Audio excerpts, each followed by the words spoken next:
Dakpan ang kanhi jail guard sa Davao Penal Colony kon Dapicol human nakuhaan og gituhang iligal nga droga nga mobalor ngadto sa 600,000 pesos. Aning report.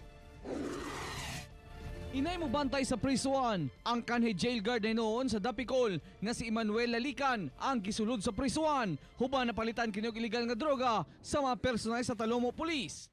Sobra 30 ka mga sachet sa gituang shabu nga mobalor og 600,000 pesos ang nakuha gikan sa dinakpan.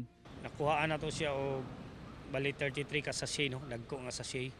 Katong isa is matong baybas sa item na to or 25,000.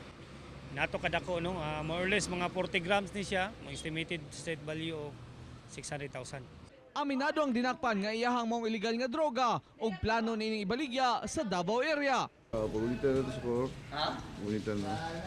Pero kung sir, pambaligya to. Inanak ito. Ha? Inanak sir. Pero sir, dati ka sa Guardias Dapicol. Sir. Dati ka taga Dapicol. Yes sir. Gikonsidera sa Talomo Police nga high value target ang dinakpan. Gani na monitor na nila nga sadyang anaa pa kini sa serbisyo isip jail guard sa Dapicol nagadula na kini og illegal nga droga. Dinaghan jud siya. Dinaghan siya, no? Gikan sa Del Norte daw yung item.